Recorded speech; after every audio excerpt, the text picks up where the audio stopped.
So welcome everyone. Thanks for joining us this afternoon. So this was National Apprenticeship Week, ends this Sunday, but the bulk of it's done. And it's just a week really to celebrate apprenticeships and how far everyone's come and how great it is really. So a little small introduction from me. I'm Rebecca. I work for Best Practice Network in Apprenticeship Communications. I've seen a few people in the chat. A few of you are on programme with Best Practice Network, which is really lovely to see. But we are an apprenticeship provider. We do early years, level 2, level 3 and level 5.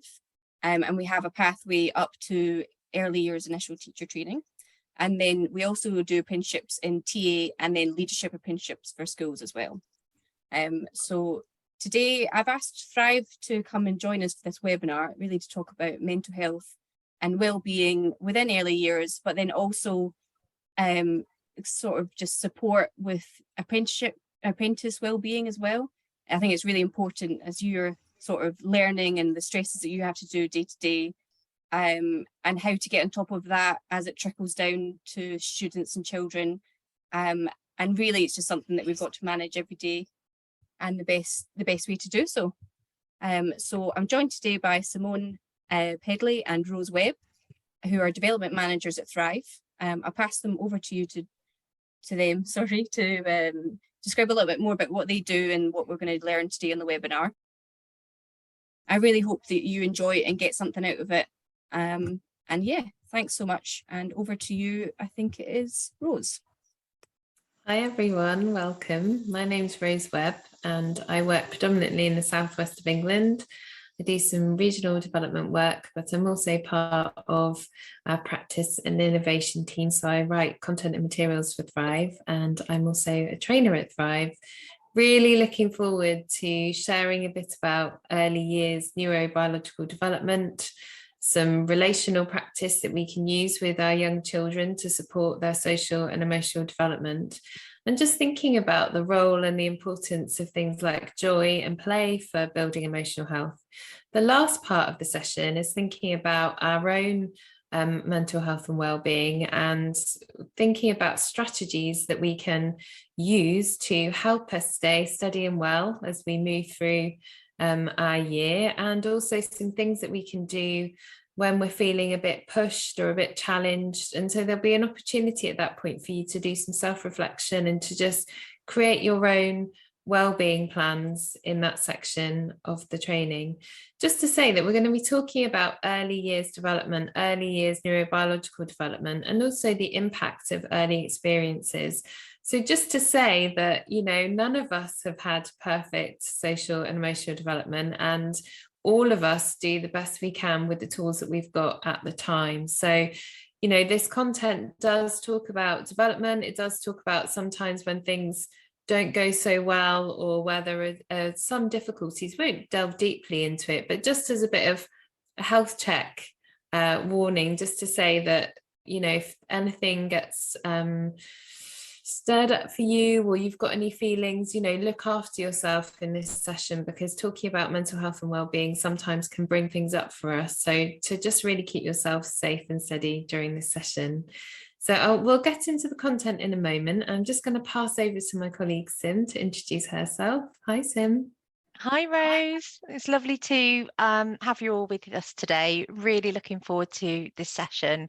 And we're really grateful that you've all joined us on a Friday afternoon, and hope you're nice and comfortable and ready to enjoy the session and take what you need away from it. So I'm Simone Pedley. I've worked for Thrive since 2017. Prior to that, I was in education for around about 10 years. So I've worked for Thrive for quite a few years, and I currently look after educational settings in the north of the country, so the northeast, northwest and Yorkshire and Humber area, alongside some of my other lovely Team North colleagues. So before I hand back over to Rose to get the session started, just some housekeeping about the session. You've all spotted the chat function already, which is great, and please do pop your observations and reflections and any questions that you have into the chat function. There's also a Q&A function which you can use too. And as Rose is delivering the session, I'll be sweeping up those questions, and we'll come to a natural pause at the end of each section of the presentation. And then we can reflect back on some of the questions that you've asked and any other observations that you've made. Just a reminder that if you're reflecting on your own experiences in an educational setting, please avoid using any names or anything confidential, just for safeguarding purposes in the chat. But please do reflect on some examples that you've had. It's really great to hear how you would put some of this into practice and some of the experiences that you may have already had, and that will really help to contribute towards our session. So it's your session, and we want you to get the most from it today. So I'm going to now hand over to you, Rose, to start the session. Great, thanks very much. So just to say a little bit about Thrive. Thrive is a developmental model for social and emotional learning. So it spans from the early years all the way through to adolescence. And we have phase training and an assessment tool that runs alongside each developmental phase. So today we're just going to focus on the early years and early years development. I'm going to start by showing you a TED Talk which encompasses a lot of what we're going to get into today, but it's a great example of a child speaking authentically about her experiences, and it's a lovely resource to take back into your settings to show to your colleagues as well. So I'll pop that and then you can refer back to it. It'll be a nice thing to look at after the session. Okay, I'm going to share my slides now and we'll get into, let me know if you can see that. Sim, give me a thumbs up if that's all okay. Brilliant. Okay, so when we linked up with Best Practice Network to think about what's going to be helpful in terms of thinking about championing well-being in your roles in the early years, we really had an opportunity to reflect on what does that mean in an early years setting. And obviously, Thrive training goes into much greater depth and detail than I'm going to in this session. So this is going to be a flavour of some of the Thrive content and practice that's held within our training materials and our assessment tool. So just to say, Thrive's based on established neuroscience. So it's what we know about how our brains and bodies develop over time. So that development starts in the womb and then runs all the way up through to 25. Children, babies, toddlers, children and young people go through distinct periods of neurobiological growth. And so all the way through our materials, we hold this understanding of what that looks like. And we harness research in neuroscience to inform our practice and what we do. We also draw upon attachment research. So attachment research, I imagine many of you are familiar with. We're thinking about secure attachments, how we create that security for babies as they come into the world, how we maintain that secure attachment all the way through a child and young person's life. Now, what we know is that sometimes children don't securely attach to their primary caregivers. There might be some insecure attachment that exists for a range of circumstances. And Thrive is non-pathologizing and non-judging. So we don't think about someone's influence when we talk about emotional needs. What we do think about is, what does the child in front of me need from me right now?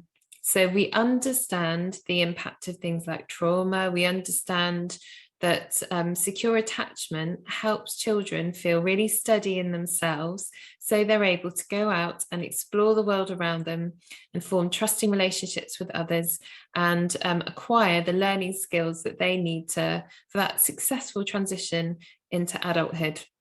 So attachment research forms part of the underpinning theory of Thrive. We also look at child development theory. So children go through these distinct phases of development, as I've already mentioned. And along the way, there are developmental tasks that they need to acquire and secure to successfully move through the later developmental strands and tasks. Now, what we know is that for some children, sometimes things go wrong or life happens and interrupts some of this learning. And there might be moments or key times that we need to step in and support them with some additional learning and support. Sometimes some of our young children, adolescents have more complex or distinct needs, and we need to do more to support their development and thrive in that developmental model. At times, we have to go back and reinforce previous learning that's taken place just to make sure that that child is secure throughout their learning. And what we know is that during these developmental phases, we as adults have an opportunity to optimize these different times of learning. So in our curriculum, in our environment, in our relationships, in our strategies and activities, and the things that we do to support children as they grow through adolescence as well. We also harness the research into the role of play, creativity, and the arts, because play, as you know, as early years practitioners, is absolutely essential for children's well-being and learning. It supports the integration across the hemispheres of regions of the brain. And why this is important is that we need a well-connected brain for us to be able to do things like pay attention well, regulate our emotions, be motivated, to have a sense of ease and enjoyment in life, to be able to have an awareness of our own emotions and the emotions of others, to form healthy relationships, to be able to what we call down-regulate strong emotions. So I'm sure as early as practitioners, all the time you're seeing lots of big reactions from our young children as they are learning about boundaries, they're learning about their own sense of agency, they're learning about relationships with other people. This is really normal for this time in development. And what we know is that we can use play, creativity in the arts to support this key learning that children go through during this early phase. So a bit about the brain science now. I'm not going to go into masses and massive detail, and what we've done at Thrive is distill some really complex research and evidence into something that's accessible. And if someone had said to me, 10 years ago when I started or was progressing through my career that I'd be sitting delivering a session on neuroscience, I would have said no way. And actually, it's a fascinating field because it really informs the why of what we do. All of us intuitively, I'm sure at different times have had a sense of what children need, and what neuroscience gives us is the concrete evidence of what children need and how we can best support them as they go through this early phase of learning from 0 to 3. So when a baby is born, they've got lots of these dangling neurons, but they're not connected up yet. And so what we do through our attention, through our responsive caregiving, through our rocking and holding and feeding and changing and connecting with and soothing, we connect up and hardwire babies' brains.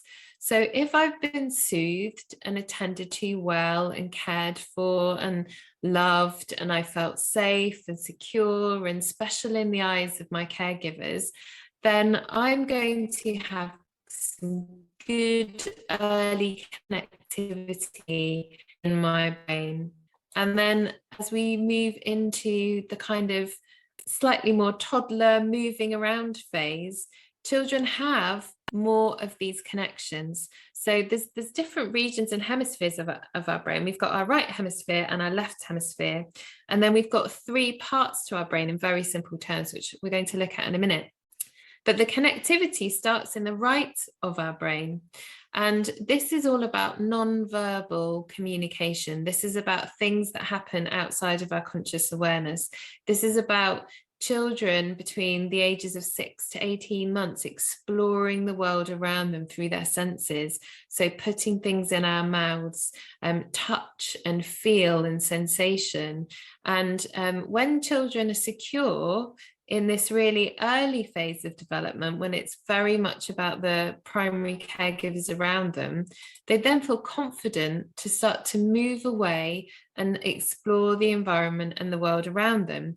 And so what they're learning is the world is an exciting place. It's an interesting place. There's a lot to get a sense of real excitement and joy from. We get these hits of dopamine, these feel-good chemicals that I'm going to talk about a bit later on.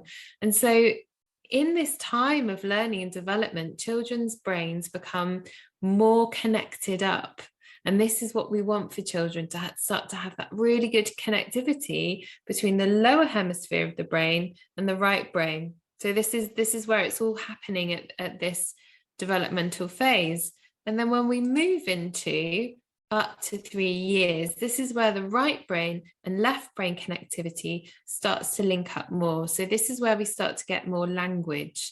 This is where we start to get children asserting themselves more and noticing the capacity they have for choice and agency. So they might start saying no, or children might start having really big responses like tantrums to not getting what they want in that moment. And that's a really normal part of development.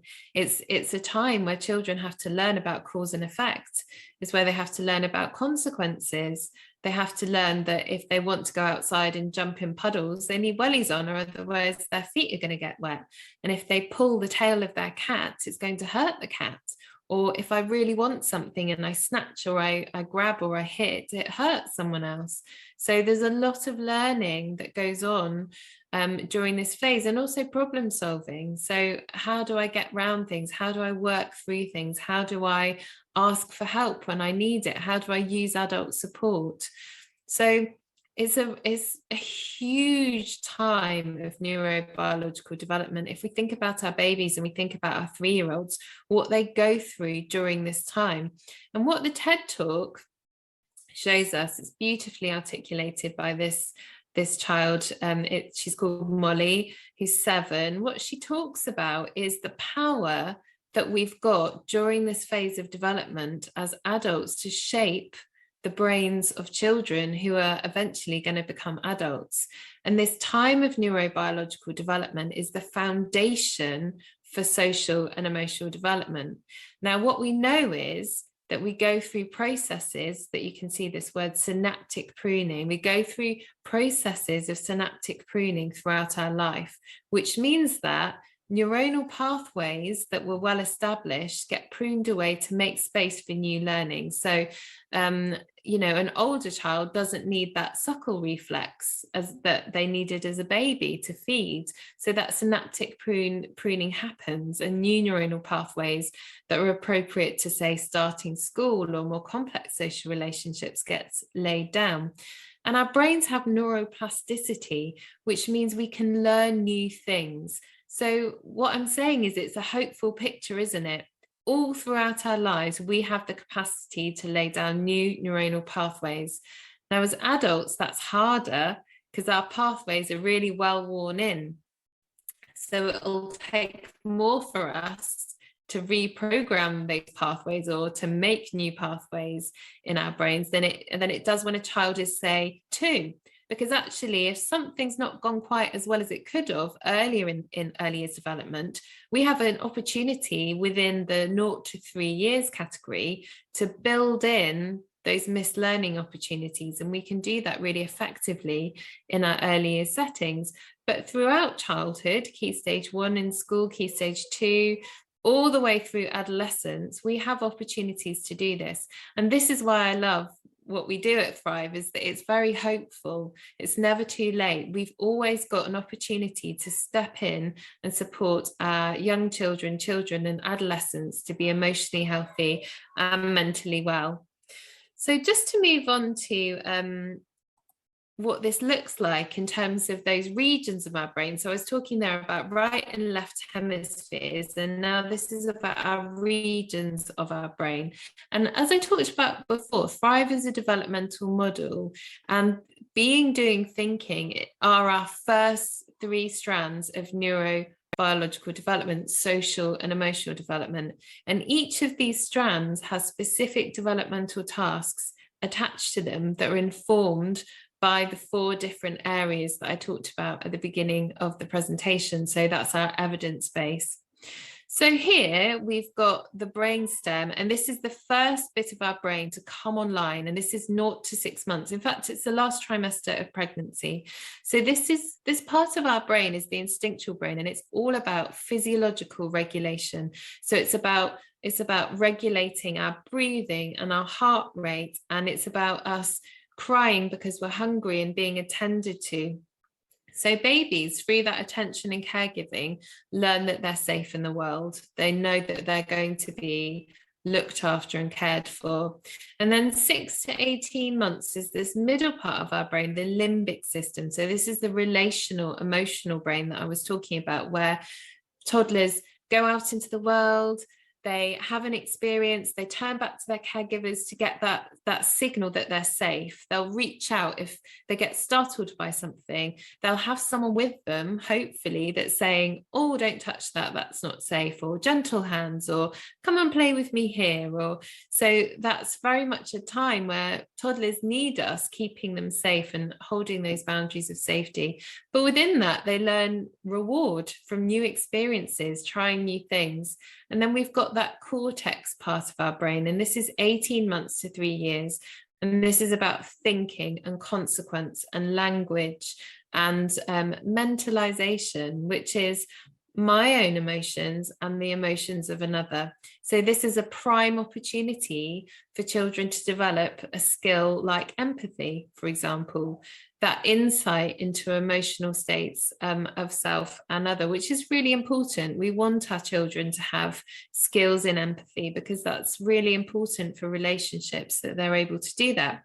So these 3 interlocking systems and the right and left hemisphere connection, when there's been secure enough development, children will be able to regulate stress to a certain extent. They'll be able to ask for help when they need it. They'll be able to give some language to their experiences.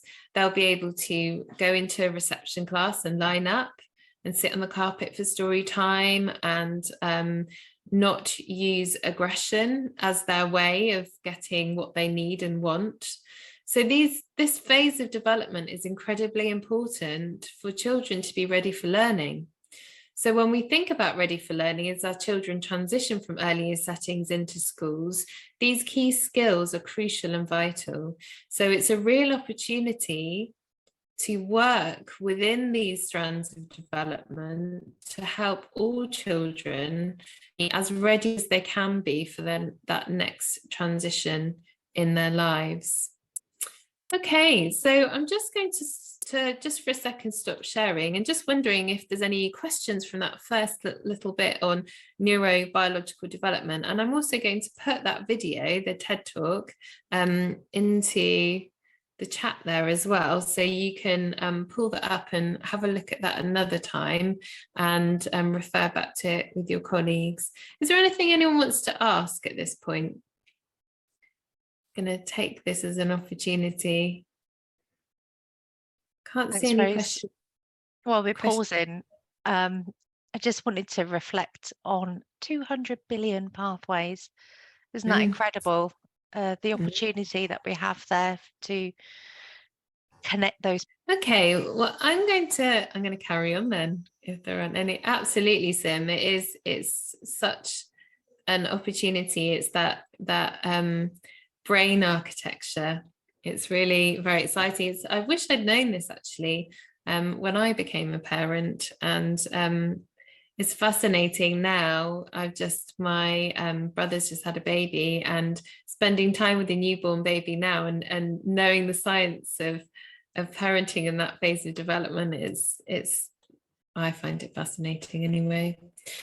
So I've already talked a bit about this, but the impact of early experiences, what we know is that we can either secure children's development at this phase, or sometimes there are missed opportunities to do that.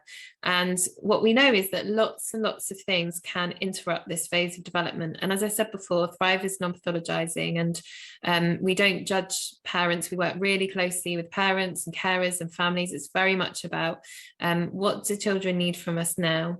But we know that things like trauma and early years adversity does impact on social and emotional development. And children's brains either are wired for secure connection and anticipating adults can be trusted, or they may get wired for disconnection and chaotic environments and survival. And so sometimes when that happens, we see those survival behaviors in some of our young children, and we might see heightened levels of distress. We might see behaviors that are concerning to us, and we have the opportunity to provide experiences that support children that have gone through some of those times in their very early development. And as I've said before, because of neuroplasticity, we have those opportunities all the way through development, right up into adolescence as well, which is really hopeful. But it's good to hold in our minds that, you know, when we think about things like, for example, the pandemic, and we all know that the pandemic has had, and the lockdowns have had, a massive impact on early years development. And that's something that's quite universally experienced and felt. And so it's a hot topic at the moment, and there's it's good to be informed and hopeful of what we can do, rather than sometimes feeling some of the stark conclusions that are coming out of the research can sometimes feel a bit despairing, I think. But what I love about Thrive, and what I love about harnessing this understanding, is that it's really hopeful. So thinking about building emotional health, we think about the importance of play and joy and those experiences that I'm sure you have in your earliest settings all the time. So we know that when we experience joy, it produces lots of feel-good chemicals in our brains and body. And there are lots of different ways that we can experience joy.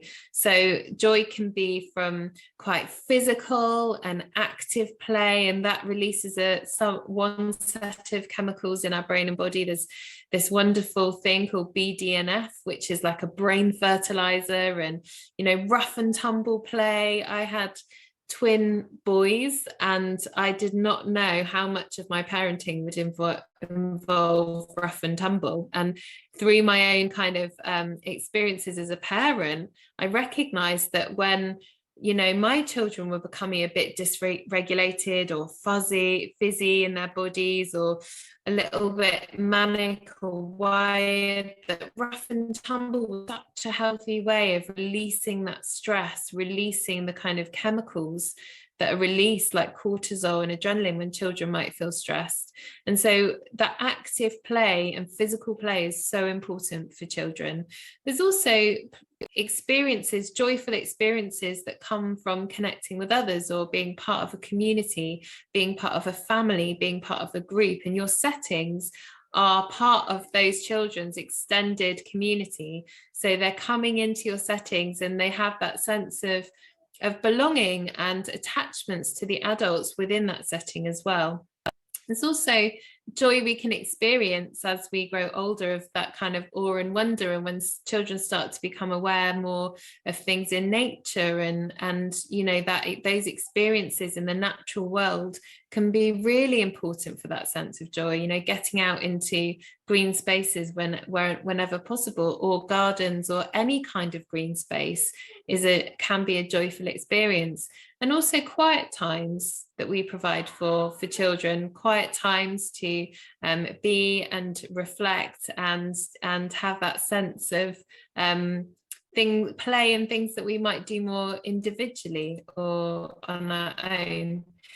So when we feel joy and when we feel connection to other people, we get these natural feel-good chemicals in response to our environment, and they make us feel joyfully alive and bursting with energy. And this kind of experience is what we want to give children as much as possible. Now, sometimes excitement and joy can have that other end of the spectrum, in terms of it can tip children into that what we call emotional dysregulation. So joy can become quite overwhelming and an intense experience as well. And sometimes we have to contain those experiences through structure or helping children come back down where they may have really come up. But what we know is joy and play are really important to children's development. And we have this wonderful psychologist and researcher and writer who does some keynotes for us called Suzanne Zedick. I really invite you to check out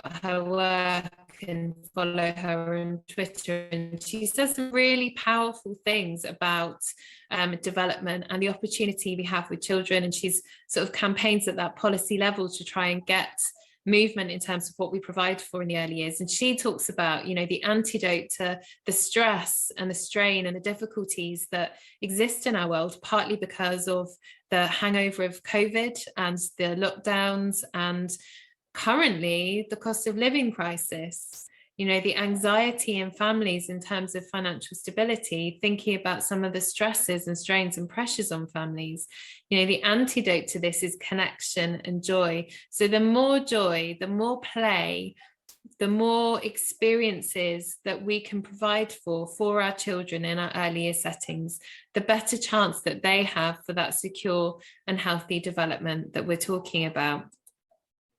So just to mention some of the feel-good chemicals and just keeping an eye on the time, we've got oxytocin. That's the first one. So oxytocin is sometimes called the attachment or bonding chemical because it's what's involved in close relationships, but also, so for example, carer and child, or with our partners or our family members. It's this bonding chemical that gives us that sense of connection and love and ease with others. I don't think love is just about oxytocin, by the way, but it's involved in that sense of feeling of closeness. But actually we can generate oxytocin by passing someone in the street and making eye contact with them. We can generate oxytocin by kind words of connection to a colleague who's experiencing a difficult time. We can produce oxytocin by giving someone a hug or putting our arm around them, or any other kind of safe touch. Oxytocin is all about that sense of connection and bonding. When we smile at someone, when we use our facial expressions, when we use our body language to communicate playful openness, and it is a bonding chemical, absolutely. And then we've got dopamine. So when I was talking earlier about that phase of development where children are exploring the world, dopamine is that reward that they get. So we get dopamine sometimes from eating chocolate, or the Silicon Valley have come up with many amazing ways of giving us dopamine hits that may not be as healthy as some other things. So things like social media is built on giving us lots of hits of dopamine, and computer games and things like that. But dopamine is involved in this reward circuitry, so it helps children have the motivation to try out new skills and extend their skills for learning. So it's really important part of social and emotional development, and it's very much involved in play. And then endorphins, again, are released when we have those physical activities, and they give us that sense of peace and calm and counterbalance some of those stress chemicals that might be released at different times when we go through upsets or particular times of threat and stress. So feel-good chemicals are important in our earlier settings for children, absolutely, and they're really important for ourselves in our own lives as well. So where do we get our healthy dopamine hits from? Where do we get our sense of connection? Where do we get our endorphins? And well-being strategies and activities can produce all of these things, and we're going to think about that at the end of the session. So just let me know, Sim, if there's any questions as we're just going through. I don't know if anyone wants me to clarify anything or check anything out. Thanks, Rose. That was a really good time to pause. We have had one question, or really more a request for some advice. So we had a question from Catherine. We have a couple of 4-year-olds that have had what they that haven't had what they need. So hitting or screaming to get their own way is the norm. What is most difficult is that other children see this and begin to copy. Do you have any advice?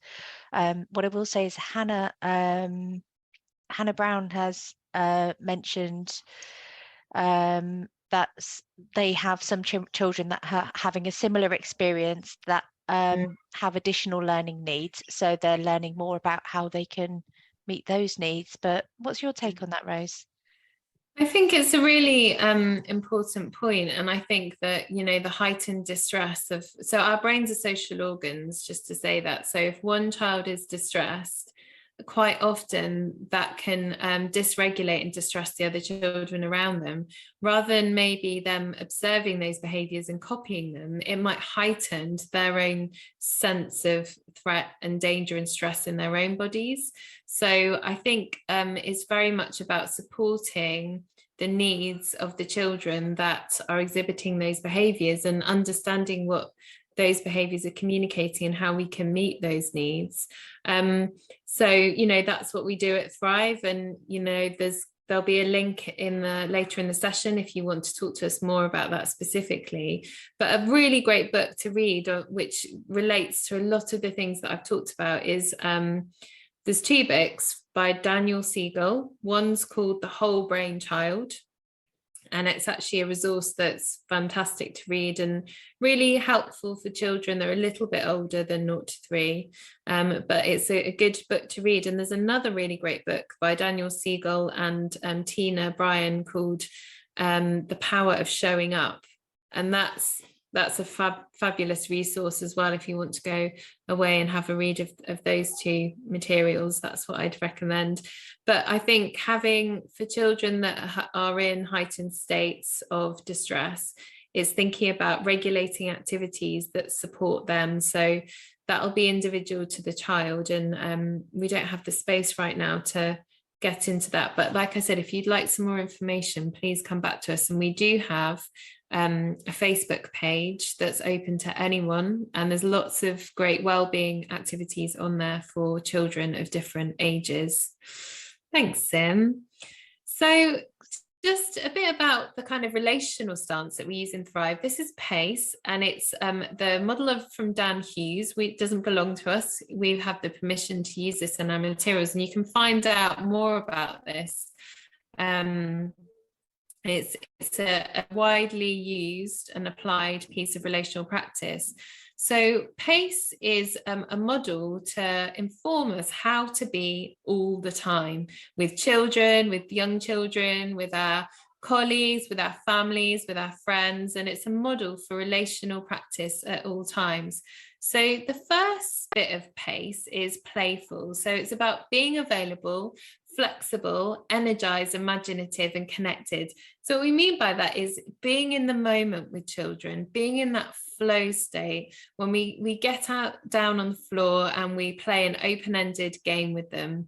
It's about being alongside them and noticing their emotional state. It's about sharing joyful moments. It's about really paying attention to how a child is showing us where they're at in that moment. So are they smiling? Are they looking a bit shut down and withdrawn? Are they engaged in the activity? Are they finding something a bit scary? It's about being in that moment and moving the energy according to where that child is. So a really excited up here child might need to be bringing down into something a bit quieter, or a slightly withdrawn, shut, sort of pulling back child might need to be brought into relationship and an activity that's energizing for them. So that's what playful means. And the way I'm playful with my partner or my children is different, but it's about that sense of back and forth, serve and return experiences where we're in that moment with one another.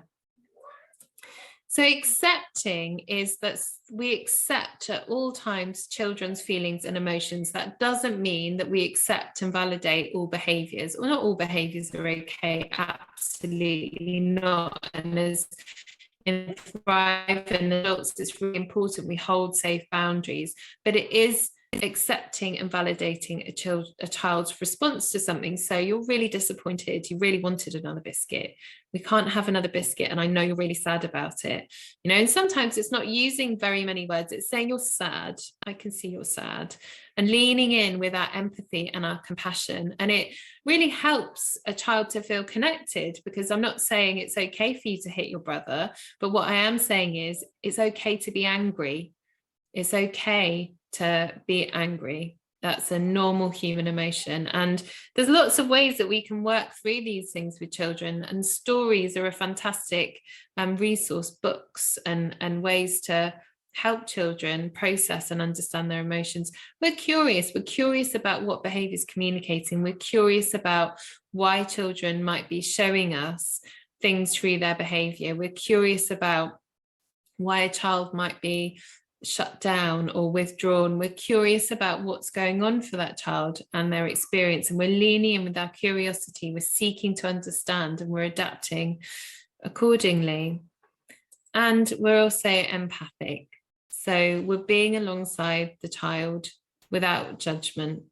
And sometimes it's hard because all young children, adolescents can push us to our limits of our own stress regulation system. We can find it hard to tolerate some of their behaviors, and sometimes we need to step away and take space for ourselves, because we're becoming dysregulated emotionally ourselves, and that's just really natural as human beings, especially working in pressured environments, which brings me beautifully on to wellbeing strategies.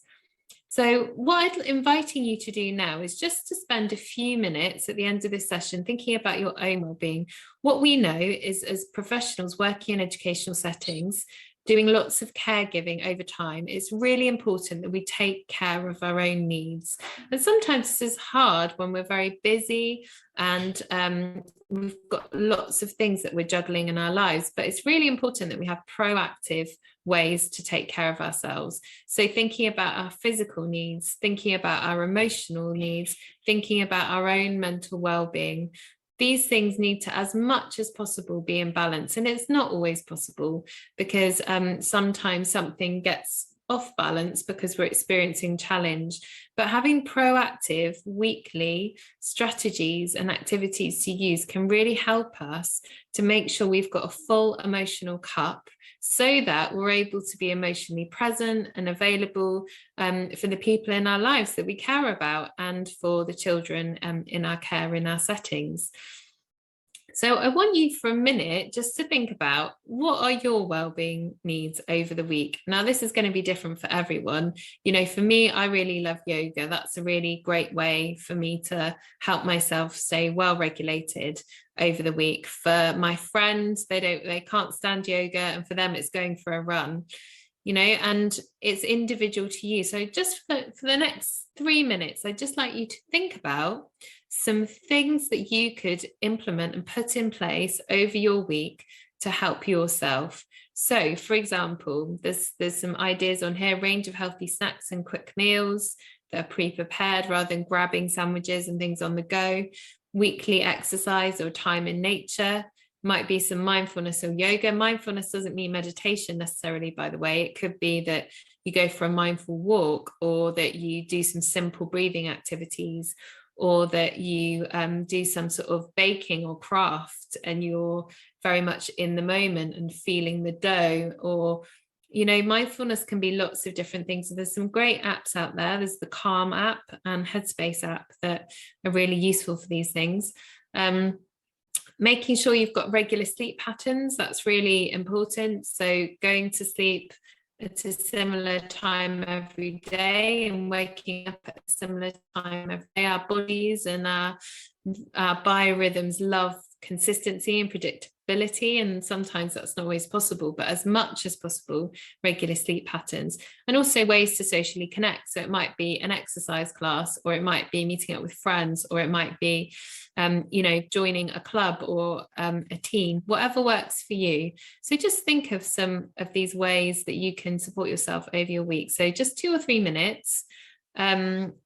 you know, as an example, on the weekends, I try and do some batch cooking so that I've got quick things for lunch during the week that I don't have to make.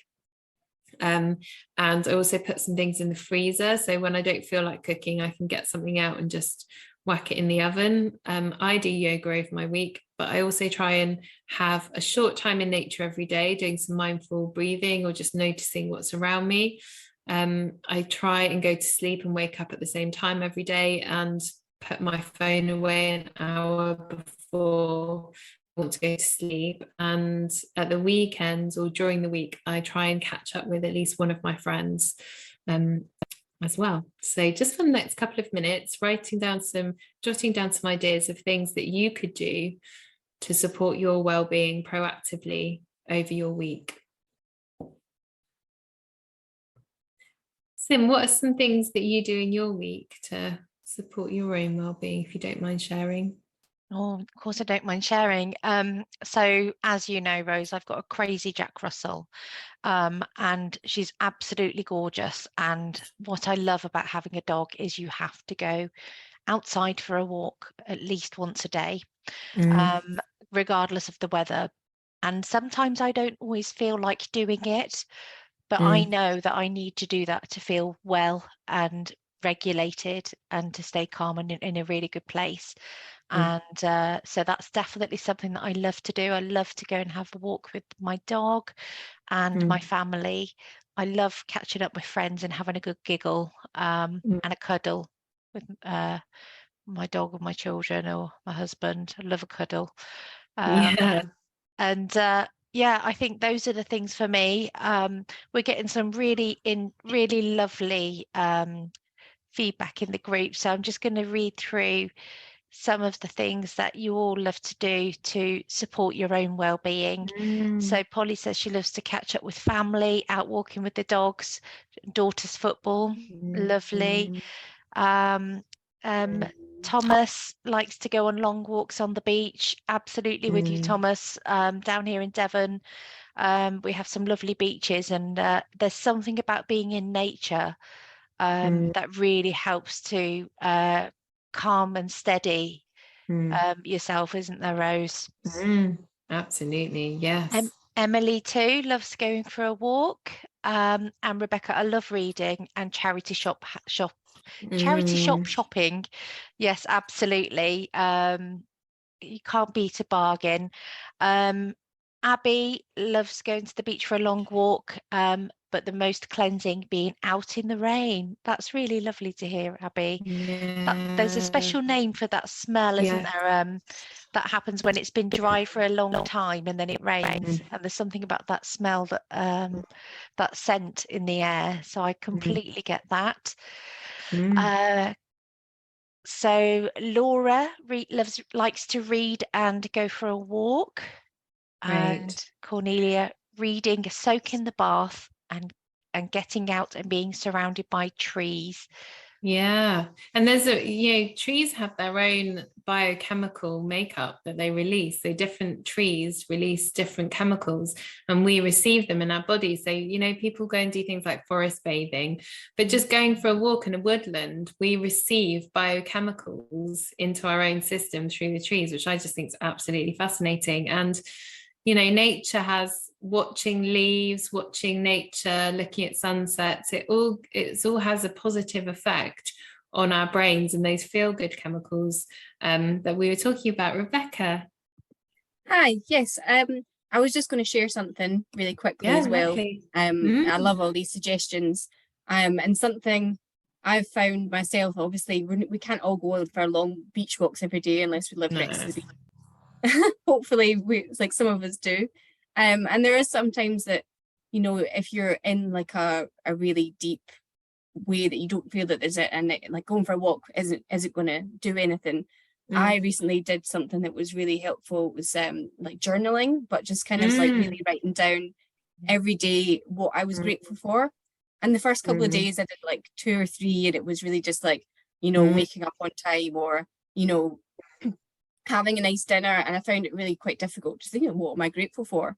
But then as you do it every single day, like the act of journaling and the act of like, you're thinking about things that we do every day and who we are, and you know, roof over our head, food, and you start really like being grateful for what we do have. And I think that was really helpful to get myself back to like a regular emotional state. Yeah, that's lovely, Rebecca. I think journaling's really powerful, and it's a tool that I've used as well. And I've just bought myself a journal actually to get back into it, because I just think it really helps to empty out your head sometimes, and I'm someone who's prone to overthinking, so it's really good for me to just release it so I can rest well or start my day positively, or you know, to remember what we're grateful for, because especially we've just been through January and it's always a flipping hard month, isn't it? And you know, it's just to really to recognize what we have got in our lives. Yeah, thank you for that contribution, Rebecca. I really appreciate that. I'm just mindful of time, so I'm just going to talk about, just for a couple of minutes, some responsive wellbeing strategies. So sometimes we're experiencing periods of heightened stress, and you know, for all of us, we'll have different things that help us during these times. But what can be really helpful is to create a toolkit of things that support you when you're feeling stressed or having a difficult time. So, you know, journaling's a lovely thing that Rebecca's just talked about, just getting it all out on paper, talking to a friend. Music and movement, I don't necessarily mean going to a class or anything like that, but sometimes just putting some music on at home and dancing around your kitchen, or just like, you know, sometimes really loud music, and if you're feeling a bit up here, can be really attuning emotionally. It's like, or uplifting or soothing and calming. I think music's such a powerful tool when we're feeling stressed. You know, it doesn't work for all people, but moving our body and going for a walk or doing something physical discharges adrenaline and cortisol that builds up. You know, those chemicals create physical energy because they were there to help us run away and escape or face threats. Now, those chemicals are still in our bodies and activated by stress, and we don't necessarily have to face a bear or a physical threat, but we still need to move that energy to support us to be well regulated. Craft activities is not for everyone, but I think sometimes just doing simple things that are creative and that are open-ended. You know, Sim, I know you do some jewelry making, and I know other people like to make things out of found glass, or just baking a loaf of bread. Like, there's nothing like the smell, for me anyway, others might be me, but freshly baked bread, and like a really simple thing to do sometimes with your kids, and things like, you know, anything that works for you. It's not prescriptive. Watching your favorite film, something that you've seen a million times that's really familiar, like a comedy or something that just feels familiar and soothing to you, or your favorite drink, you know, a cup of tea, a soothing drink, a glass of water. You know, I know some people might think a glass of wine, a beer, you know, those things are okay too. And we're thinking about things that we can use in those moments that really support our well-being. So just inviting you after this session to go away and think about, you know, what are some things that I can do to be responsive for my well-being when I get really stressed, because we've all got things that help us in those times of stress and threat and danger. Okay, so I'm just going to finish now because we're coming to the end. So thank you so much for being with us today, and we'll have a few minutes for questions. There's only a couple of minutes left of the session. But if you do want to find out a bit more about Thrive, you're really welcome to book a discovery call with one of the members of our team to just talk a bit more about Thrive content practice, training, the assessment tool, anything you like. And we'll just pop that link there in the chat so you can directly click onto that, and that will give you the capacity to book an appointment with a member of our team. Thank you. Has anyone got any final questions or things they'd like to say? Rebecca, have you got anything you'd like to add just as we round up? Just to say thank you, really. It's lovely to have you both here, and it's great to talk about, you know, well-being, and especially with early years and the apprentices. And I think just having this resource available is just really helpful, because I think, you know, it wasn't always here, and it's great to see that we are now kind of taking this like seriously as well. So just to round up, just thank you everyone for joining us today. Yeah, and if there is anything else you want to chat about, come to Thrive, come to us, we can link you up. We're all part of the same group, so it's really lovely to have this resource as well. Yeah. Yeah, and yeah, I'll email this at recording out probably on Monday. And it was lovely to see you all here. Yeah, thanks. Have a really lovely weekend, everyone, and enjoy some rest.